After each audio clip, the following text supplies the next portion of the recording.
Doctor Malik, ये बताइए कि ये जो इस तरीके की बीमारियां होती, जब मौसम बदलता है, एक से दूसरे मौसम में जब हम प्रवेश करते हैं, क्या हम इनसे बच सकते हैं या हमें इन बीमारियों का शिकार होना ही होना है? घुमा फिरा के जिसकी किस्मत में होगा वो बीमार पड़ जाएगा। आप क्या कहते हैं? देखिए, आपकी बात बिल्कुल ठीक है कि बदलते मौसम के साथ में तरह तरह की बीमारियां आती हैं। खासकर एज पीडियाट्रिशियन बता दूं तो बच्चों के लिए बीमारियां, कुछ बीमारियों का अलग से जखीरा भी आता है जिसे हम एक्जेंथेमेटस इलनेसेस कहते हैं, जिसमें मीजल्स है, मम्स है, रुबेला है, चिकन पॉक्स है। ये सब चीज़ें भी जो हैं आती हैं। रेस्पिरेटरी इन्फेक्शंस डेफिनेटली काफ़ी ज़्यादा होती हैं और इनकी डेफिनेटली रोकथाम भी की जा सकती है। अब जैसे अगर हम रेस्पिरेटरी इन्फेक्शंस की बात करें तो हम लोगों को ये प्रिकॉशंस लेनी बड़ी ज़रूरी है कि जहाँ पर भी थोड़ी पॉल्यूटेड जगह वहाँ पे थोड़ा कम जाएं, सडन चेंज ऑफ टेम्परेचर को ना होने दें।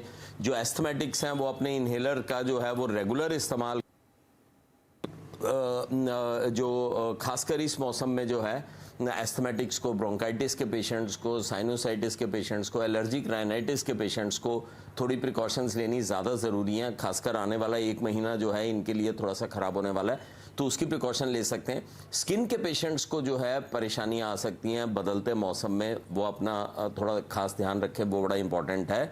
और सबसे बड़ी बात यह है कि जो बुजुर्ग हैं या बच्चे हैं वो अपने आप को प्रॉपरली वैक्सीनेटेड रखें, क्योंकि बहुत सारी बीमारियां ऐसी हैं जो कि आजकल वैक्सीनेशन से जिनकी की रोकथाम हो सकती है। तो अगर प्रिवेंशन की बात करते हैं तो जनरल हाइजीनिक प्रिवेंशन लेने की ज़रूरत है, वैक्सीनेशन की ज़रूरत है और डेफिनेटली अपने खान पान में भी पूरा ध्यान रखने की ज़रूरत है, अपनी ओबेसिटी को कंट्रोल करने की ज़रूरत है और लाइफस्टाइल मॉडिफिकेशंस जो हैं वो बहुत इंपॉर्टेंट हैं। तो मैं समझता हूं कि अगर हम इन सब चीज़ों की तैयारी करके रखते हैं तो शायद बदलते मौसम का प्रकोप जो है वो हमारी सेहत के ऊपर या तो बहुत कम पड़ेगा या बिल्कुल नहीं पड़ेगा। तो प्रैक्टिकली ये सारी जो इलनेसेस हैं दे आर बेसिकली प्रिवेंटेबल और इनकी प्रिवेंशन के लिए हमारे को खास ध्यान रखना बड़ा ज़रूरी है। जी, तो प्रिवेंशन हो सकती है बीमारियों को, और इसीलिए इसी मकसद से हमने ये कार्यक्रम आज रखा है और हम बार बार इस तरह की बात करते हैं ताकि अगर आप पहले से जागरूक होते हैं तो आप उससे बच सकते हैं। बहरहाल अगर लोग शिकार हो जाते हैं तो क्या करेंगे, इस पर भी हम बात करेंगे। डॉक्टर कपूर हमारे साथ हैं। डॉक्टर कपूर, ये बताइए, इस वक्त मुंबई में खास करके हम लोग देख रहे हैं कि कंजक्टिवाइटिस की शिकायत बहुत ज़्यादा बढ़ गई है और मतलब मैं उसको अपनी तरफ से कंजक्टिवाइटिस क्यों बोलूँ, आंखों में सूजन, लालिमा, जलन, इस तरह की शिकायतें बढ़ जा रही हैं। अब इसको क्या इसका मौसम आता है, आया हुआ है, हमें क्या प्रिकॉशंस रखने चाहिए, कैसे हम बच सकते हैं?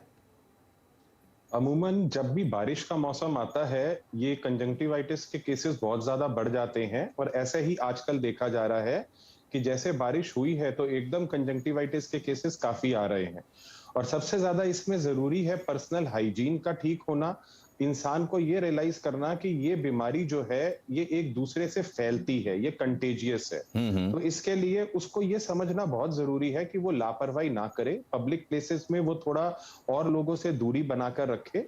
और जैसे कि लोगों में ये एक धारणा है कि ये शायद देखने से फैलती है, ये गलत धारणा है, ये देखने से नहीं फैलती।